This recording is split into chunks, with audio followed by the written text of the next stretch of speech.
The first time I saw him, I was 12. I was asleep, and then I was awoken by nothing in particular. I looked up from my bed and saw him. A frail man with boyish proportions hunched over in the corner of my room. I could see his spine protruding, casting shadows on his back in the darkness. His head was comically large. He turned to face me. "Hello, my name is Sundance, and I am the sun." A rasping voice echoed throughout the darkness. His words were low, croaky, and in whispering tones. I focused on his face, that great, round, yellow disc. With unmoving lips and unblinking eyes, Sundance smiled. A permanent stare and a permanent smile. From that yellow face, 8 beams burst. Golden, twisting, metallic spikes shot out individually, clockwise around the Sundance's face. I screamed, and I woke up again. It was morning, and I was in my bed. Sundance was nowhere to be seen. I felt safe, knowing it was just a dream. But then he came the next night, and the next night, and the next. Despite his unnerving appearance, I became less afraid of Sundance. He would always greet me in the same way. "Hello, my name is Sundance, and I am the sun." One night, after I'd completely grown used to his appearances, I spoke to Sundance. It was a warm night in the summer holidays. I remember being too warm to get under the covers, but doing so anyway, because I felt exposed. When I woke up, Sundance was in his usual spot. "Hello," he began. "My name is Sundance, and I am the sun." "Hi, Sundance. I'm Joe." "Hello, Joe." Sundance straightened with a creak. His metal lips smiled. His vacant eyes stared. "I'm a little cold, Joe." "Oh, are you? It's really warm though," I said. "May I lay next to you?" He gestured to my bed. The bed is quite small," I said. "Oh, don't fear, Joe." Sundance took a few steps towards me. "I shan't take too much room." He slithered into the bed next to me. He sat up straight, wrapping the blanket over his shirtless body, his bones poking into my skin as he nudged himself closer to me. He was cold. Fingers traced along my arm, his nails jagged, sharp. In the morning, I woke up pressed against the wall. I had a newfound fear of Sundance. I had grown used to his visits, but that dream had rekindled the uncomfort I felt when I saw him. I didn't see him for many nights after that, not until I was 13. When the fear of Sundance had finally faded, he returned. "Hello," Sundance said. "My name is Sundance, and I am the sun." I silently stared, watching Sundance.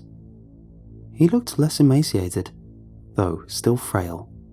His spine was less visible upon his back. "Joe," Sundance snapped, "are you not going to converse with me?"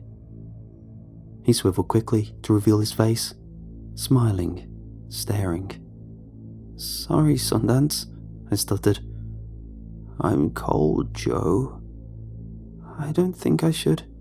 "Show some hospitality, Joe," Sundance interjected, his croaking voice trickling into my ears as he slid once more into my bed. That same cold skin pressed against me. Sundance's feet poked out of the end of my covers. Bare, thin, crooked toes wriggled with glee as Sundance wrapped an arm around my shoulders. Yellow toenails sat atop his writhing worms like little wax stamps. The next day at school, I found myself unable to focus. I couldn't get any of my schoolwork done. I was punished for this and sent to isolation. In isolation, one would have their belongings confiscated, being made to sit in a small room with nobody else present. I was given several worksheets and a pen.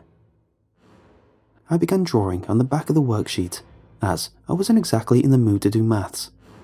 Absent-mindedly, I doodled. As I drew many innocuous little things, I felt a sharp pain in the nape of my neck. I placed my hand at the source of the pain and felt a thin, waving, twisting metal. I jerked away and spun around to face what was behind me. "Hello," said Sundance.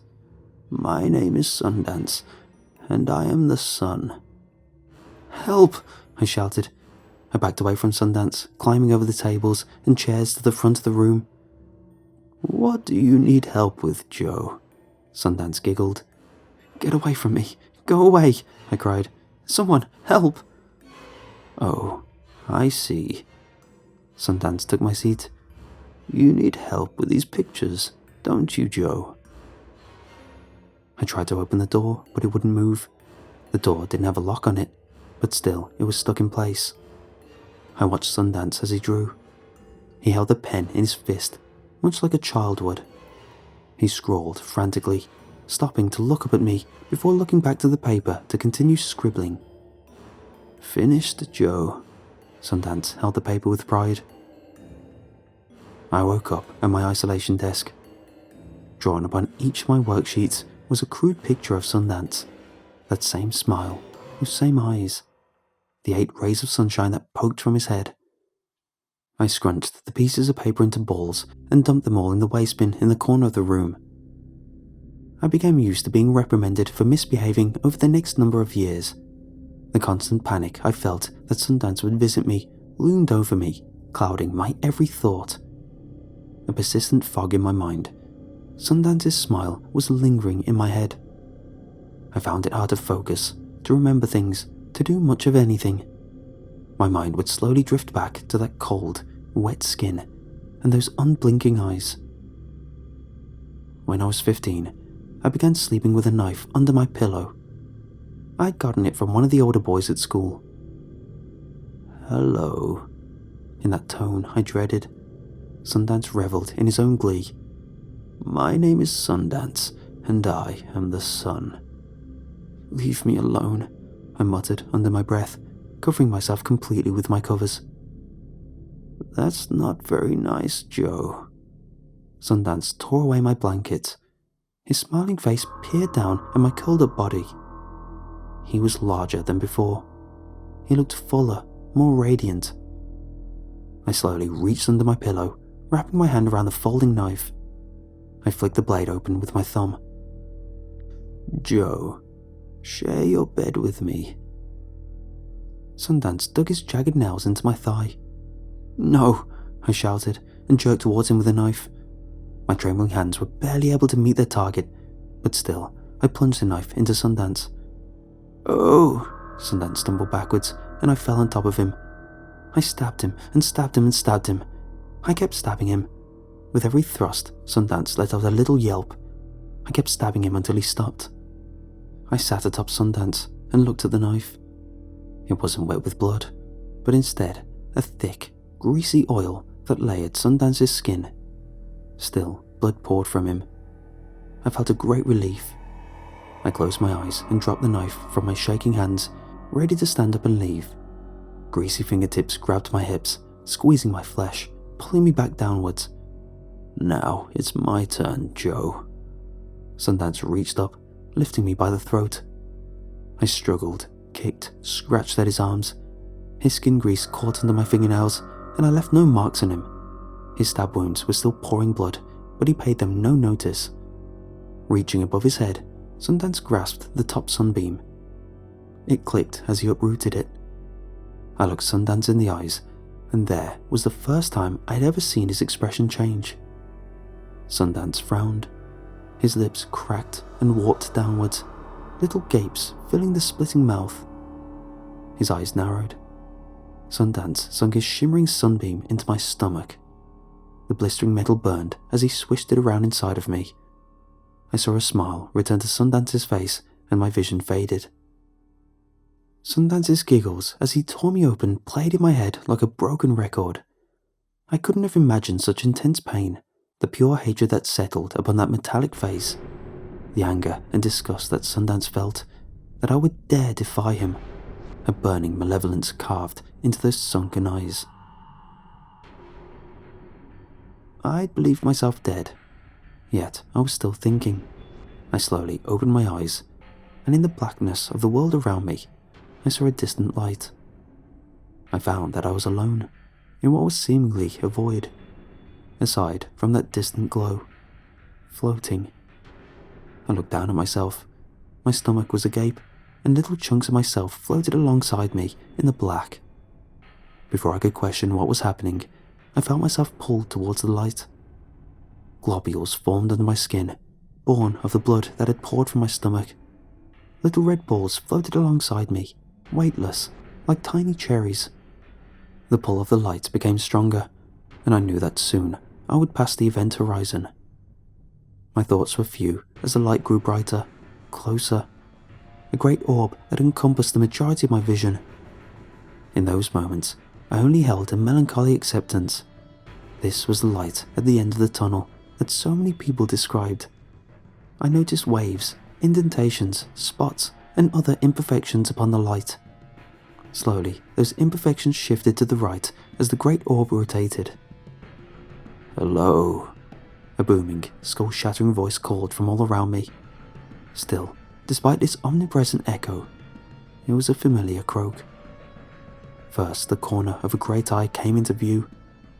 "My name is Sundance." Lips spoke with thunderous volume, wide, red lips, cracked and dry.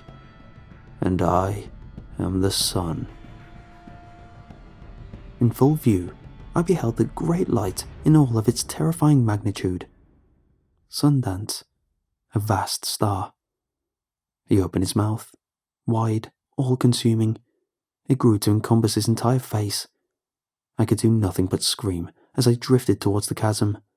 Closer, closer, closer still. I screamed for what felt like hours, screamed until my throat was raw. Still, I hadn't reached him. I endlessly floated onwards, and soon felt no fear of Sundance. Instead, only the same melancholic acceptance remained. I had become too exhausted to scream, to feel that fear. A shadow loomed over me as I approached the final stretch, passing the boundary of Sundance's lips. A thick spiral of tiny teeth lined the inside of Sundance's gaping mouth, and I was sucked towards the central singularity of Sundance's throat. Little laughs resonated around me, as if each of the tiny teeth were giggling at my expense. The white stalactites peppered my skin with dripping, boiling water. Slowly, the mouth closed, and I was engulfed in darkness. Sundance stood over my body. He was fat, gelatinous. His body wobbled as he leaned over to pick me up from the floor. Weak, dejected, I tried to struggle.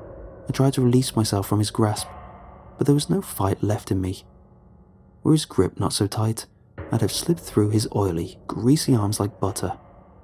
Sundance hummed a merry tune as he raised me above his head and dropped me onto the sunbeam spike that lined his face. Everywhere I look, I see him. I see his rotten nails, his greasy skin. I see his eyes, and I see his face in the sky. I always feel cold. I always feel alone. I try to meet new people so that I won't be alone. I always introduce myself politely.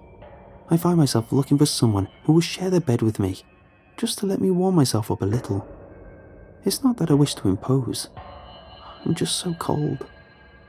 Perhaps one of my new little friends will speak to me soon.